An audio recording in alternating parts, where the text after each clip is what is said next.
Hello, fellow planeswalkers of all ages. Welcome to my channel, Fatal Draw MTG in the house. Today is Deck Tech Tuesday, and before we get into the deck tech, we're going to be doing Mono Black Devotion, by the way. If you can, hit that notification bell, hit that subscribe button, leave a like, leave a comment, and also, if you can, any donation is well appreciated. For Cash App. This will help out the channel, help the channel grow. I'll use it to buy packs, boosters, and do some giveaways and stuff like that. So whatever you feel the need to 50 cents, a quarter, whatever y'all feel like donating would be perfectly fine. I'd really appreciate it. But we're going to jump straight into the deck tech. Okay, so we're going to be starting off with the 1-drops. We're going to do creatures first. So our first 1-drop is Foulmire Knight. He is a 1/1 with Death Touch, and also has he's a zombie knight, and he has the Profane Insight Instant Adventure ability. 3 mana, you draw a card and you lose a life. So this keeps the bigger creatures at bay on turn 1. You can keep this guy out and make your opponent think twice about swinging in. Also, if you need that extra card draw, it's perfectly fine to use the adventure ability on it and then get it back later. And we're not worried about losing life in this deck. So we're running 4 copies of Foulmire Knight. Next up, we have Serrated Scorpion. Serrated Scorpion is also a 1-drop, and he's a 1/2. And when Serrated Scorpion dies, it deals 2 damage to each opponent, and you gain 2 life. So gain and drain, people. So yeah, there's some combos you can do off this. I'll get into it here in a bit, but we're running 4 copies of that. Sorry I'm speeding along so much. I'm trying to keep these videos short so y'all don't get bored of me. Hang out with me till the end, people, please. Okay, we're moving on into the 2-drops. We're running 2 copies of Mire Triton. Mire Triton is a zombie. Mirror vote. 2/1 with Death Touch. Whenever Mire Triton enters the battlefield, put the top 2 cards of your library into your graveyard and you gain 2 life. So, yet again, we're gaining life. We got a Death Touch creature out. Makes your opponent think twice yet again about swinging in. And, you know, we got ways to get stuff out of the graveyard, especially in our sideboards and stuff. So, yeah, we're running 2 copies of Mire Triton. Moving into 3-drops, which we have quite a few 3-drops. I might need to dial back down on the 3-drops, but you know, it's been working so far, so we'll go with that. But anyway, I want to run Veto, but I do not have Veto yet. It is coming in the mail eventually. So for right now, we are running her daughter. My lord, I'm sorry, I just got off work, people. Give me a break. His daughter, Marauding Blight Priest, 3-drop. 1 to our devotion. Whenever you gain life, each opponent loses 1 life, and she is a 3/2. So we got a lot of ways to gain life in this deck, and you're draining your opponent out very, very, very slowly. But yeah, I mean, we can continuously do that, and we'll have a big hitter at the end of it, and we'll get to him eventually. And I'm pretty sure y'all know who he is. So we're running a full 3 not full, but 3 copies of Marauding Blight Priest. Now, I know y'all are going to hammer me on this probably, but for some reason I love this card, and I wanted to put it in this deck just to try it. So, this is Tabrax, Hope's Demise. He is a 3-drop, just 1 to our devotion, a legendary creature, Demon Cleric. He's a 2/2 with flying.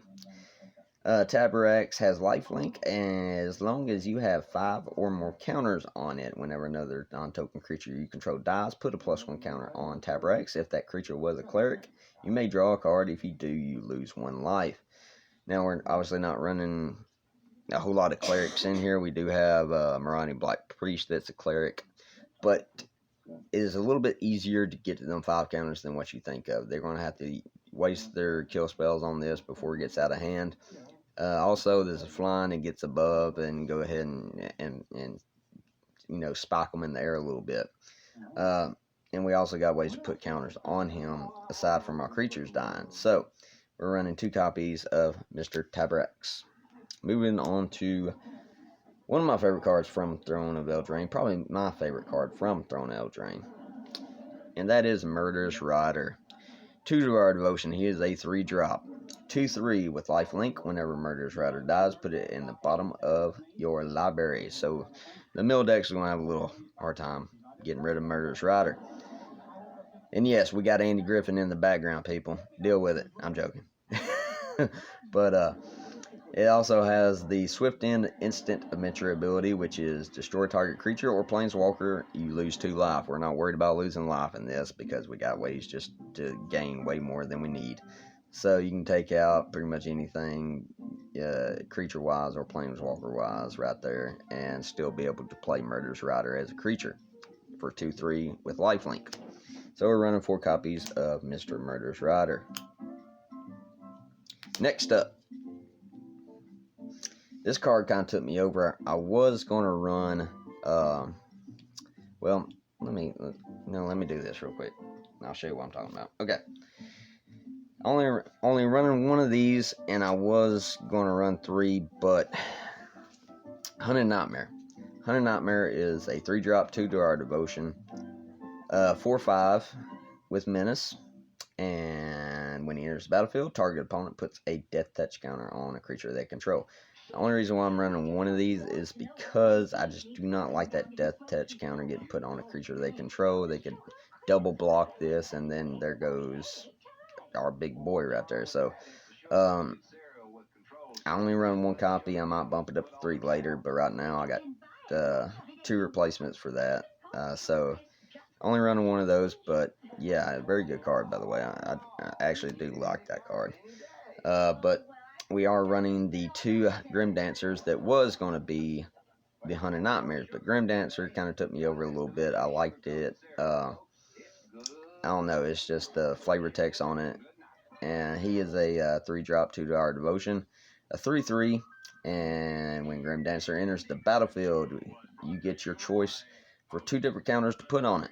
You can put a menace counter on it, a death test counter on it, or a lifelink counter on it. So multiple choices right here according to how your opponent's board is looking and what you want to do with this guy. So I mean, that's the reason why I stuck with deciding just to run 1 Hunted Nightmare and 2 of Grim Dancers. So there we go. And then I call her Ari, people, but it's a Yara. But I watched too much Game of Thrones, so I'm gonna call her Ari. So we're running Ari, first of Lockwayne, 3 to our devotion, legendary creature. Whenever Ari or another black creature enters the battlefield under your control, each opponent loses 1 life and you gain 1 life. Big deal right there, because there is a combo with this as well. You can also tap her, sacrifice another black creature, and draw a card. So we sack our Serrated Scorpion, deal damage, and get a card draw off of it, and she's a 2/3. So we're running 2 copies of her. Next up, in 2-drop slot, is Timuret, Chosen from Death. 2 to our devotion, legendary enchantment creature. Timuret's toughness is equal to your devotion to black. So as soon as he enters the battlefield, he's going to be a 2/2. And then if you got your board built up, he can be a very big blocker. He also has the ability to tap 2, 1 generic, 1 swamp, exile 2 target cards from graveyards, and you gain 1 life for each card, or for each creature card exiled this way. So this can go, and you can exile from your graveyard or your opponent's graveyard. And yeah, that's another way for us to gain a little bit of life there. So we are running 2 copies of Mr. Timuret. Next up, 2 copies of Black Lance Paragon. He is a human knight with flash. When Black Lance Paragon enters the battlefield, target knight gains death touch and lifelink until the end of turn. So we can put this on, let's say Murderous Rider, something like that. But you can also put it on itself. So on your turn, or on your opponent's turn, you can flash it in. He's a 3/1. Flash it in, put death touch and lifelink on them, block their creature, gain life, and take out their creature. So we're running 2 of them. Next up, 4-drop slot. Definitely in my top 3 favorite cards of all time. And that is Nightmare Shepherd. He is a 2 to our devotion, a 4-drop, 4/4 with flying, enchantment creature demon. Whenever another non-token creature you control dies, exile it. If you do, create a token that's a copy of that creature, except it's a 1/1 and it's a nightmare in addition to its other types. So let's say Serrated Scorpion gets knocked out, you exile it, you get a copy of it that's a 1/1, but it keeps its ability. So yet again, you can drain and gain for 2. That same goes for the same thing with Ari. It goes for the same thing with a lot of these creatures in here that's got these effects that you still want to keep. It doesn't matter about the power level. It's just being able to have that extra little push to get a death touch guy back to control the board for a little bit longer and be able to get into it. So we're running, and plus as a flyer, hitting in there for 404 is pretty good. But running 4 copies of Nightmare Shepherd. And of course, you cannot run a Black Devotion deck without Mr. Gary. This is the last creature in the deck. Grey Merchant of Asphodel, 5-drop. Zombie 2/4. When Grey Merchant of Asphodel enters the battlefield, each opponent loses X life, where X is your devotion to black. You gain life equal to the life lost this way. So there's our big hit. We get a bunch of devotion on the board, slam down Gary, and just pound our opponent. And I was going to run 4 copies, but with the mana base right now, I'm just going with 3, so we got 3 copies there. And that is for the creature portion of this deck. Now we're going to move on to the spells and enchantments and all that good stuff, which isn't that many, surprisingly. But first we have Shadow Spear. Just for a little flavor text. 1-drop, legendary artifact equipment. Enchanted creature gets +1/+1 and has trample and lifelink. So you can stick this on Nightmare Shepherd. You can stick this on your menace creatures. Stick this on Tabrax. Anything like that, and it's another way to gain life and trample over their creatures, get extra damage through. You can also pay 1 permanent your opponent controls, lose hexproof and indestructible until the end of turn, and equip 2. So we're running just 1 copy of that, just for funsies.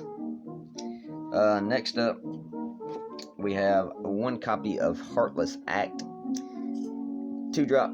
Instant speed, choose 1, destroy target creature with no counters on it, or remove up to 3 remove up to 3 counters from target creature.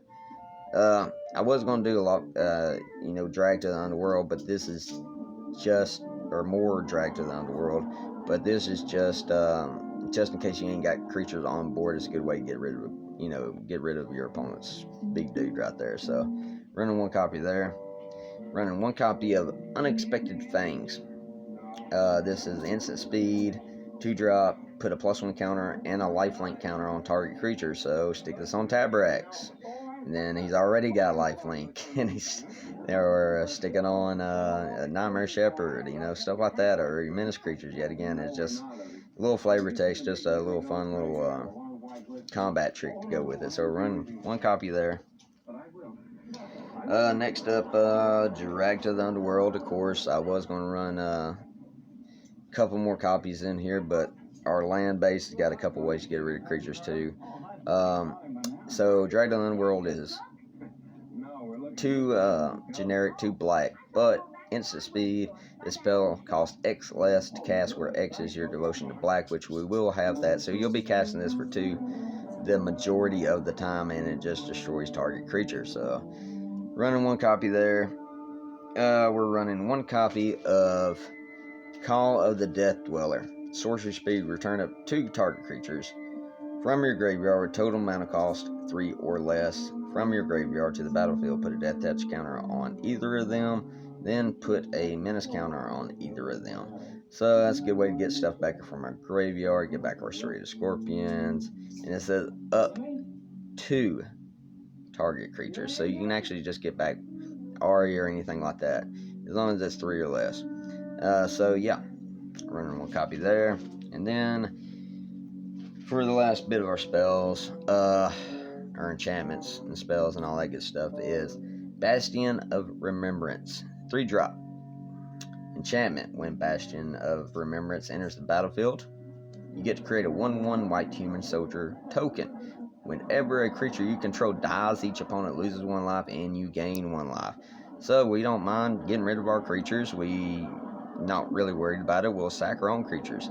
And then Marauding Blight Priest just pegs them again because we gained life off of it. And so right there, this is it's a nice little touch to the deck, and I like the artwork on it as well. It's very beautiful. And so that is everything but the lands, but there's a couple of lands I need to go over with you. Let's see. Okay, first is, let's see if I can pronounce this right. Hagrar Brood Pit. Okay, it enters the battlefield tapped. And it's, of course, for black, because we're running mono black devotion. It's going to be black. But anyway, this is the flip one to where the back of it is Hagara Mauling. It's instant speed. It's a 4-drop, 2 generic, 2 black. This spell costs 1 less to cast if an opponent controls no basic lands and get destroy target creature. So it serves, dual purposes. It's a land, or if you need that extra kill spell to get rid of something, there you go. Let's see. Next land we got up is Castle Lockwing. 1 copy Castle Lockwing in here. Enters the battlefield tapped unless you control a swamp, which we're always going to control a swamp. Tap to add a black, or you can pay 2 black, 1 generic. Tap this, draw a card, then you lose life equal to the number of cards in your hand, just in case you need that extra card to try to finish off the game. Then we have a 1 copy of Malakir Mire. Enters the battlefield tapped, and just like the last one, it's flippy. And the flippy is Malakir Rebirth. Instant speed for 1 mana. Choose target creature. You lose 2 life until the end of turn that creature gains. When this creature dies, return it to the battlefield tapped under its owner's control. So let's say Ari's out. You block with Ari, cast this at instant speed, you get her back, and then her ability activates again. So, I mean, there's plenty of ways you can use this to get back your creature. Let me get that back in there. There we go. Okay, so that's, let's see, that's our 3 lands right there. And then the rest of it is pretty simple, people. We are running 1, 2, 3, 4, 5, 6, 7, 8, 9, 10, 11, 12, 13, 14, 15, 16, 17, 18 swamps. So that is a total of 21 lands. I thought about bumping it up to 22, maybe 23, and switching it up a little bit. But for right now, this deck has been working, and it is budget friendly. So any new player that wants to jump into this, this is a pretty awesome little deck to have. It's actually competitive. It does work. And for sideboarding, I mean, you have, let me get this over here. You got your big dude, Mr. Massacre Worm right here. 6-drop, 3 to our devotion. When it enters the battlefield, creatures your opponent controls get -2, and then in turn, whenever an opponent creature dies, that player loses 2 life, and it's a 6/5. So that's a good one to have in there. You also can have, let's see, you can run a couple copies of Bloodchief's Thirst, Sorcerer Speed, 1-drop, destroy target creature or planeswalker converted mana cost 2 or less, and kicker with 3, and if you kick it, you get to destroy target creature or planeswalker. So, run a couple copies of that if you want to. Also, for the sack and stuff, Woe Strider is a good one. 3-drop, when it enters the battlefield, you get to create a 0/1 goat token, sacrifice another creature, scry 1, and it's also got the escape ability. So if you're playing against rogues, this is a good one to have in there. Its escape is 5, and it comes back with 2+1 counters on it, and it is a 3/2. So once you run up against rogues, you can run that. You can run Omen of the Dead.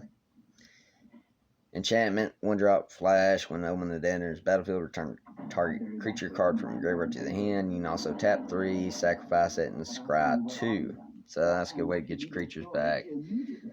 Also, Underworld Dreams, if you're going against a any kind of Azorius build or anything that loves to draw cards, put this out there. 3 devotion, enchantment. Whenever an opponent draws a card, Underworld Dreams deals 1 damage to that player.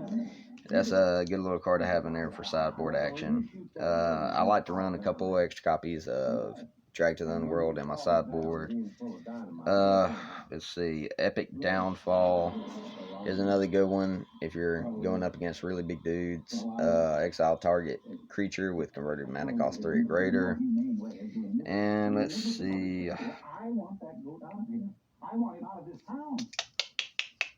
think that you can run Elspeth's Nightmare.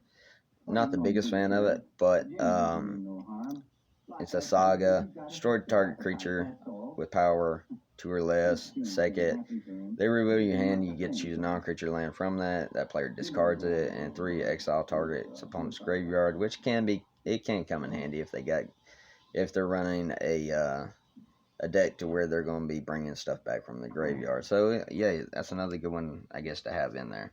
But for that is the deck tech. I really hope y'all enjoyed this video.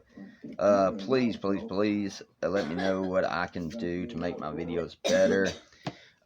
Leave your comments, even if they're bad. I do not take it offensively at all. I love the community. I love Magic the Gathering. I love communicating with Magic the Gathering, and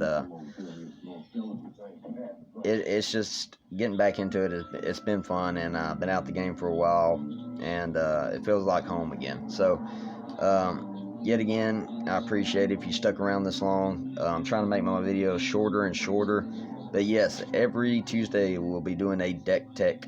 So if y'all feel like it, go ahead and drop a deck tech that you might have an idea of that you want me to do, and I'll put it together for you and we'll do it.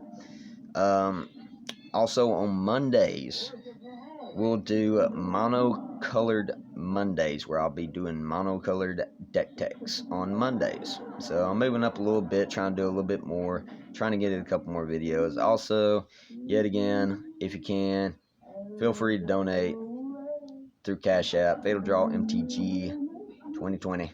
So there we go, people. I really hope y'all enjoy this, and stick around because I'm really wanting to continue with this channel. It releases some of the stress off of me. So thank you for all the support, and as always, may you draw well, and Fatal Draws out.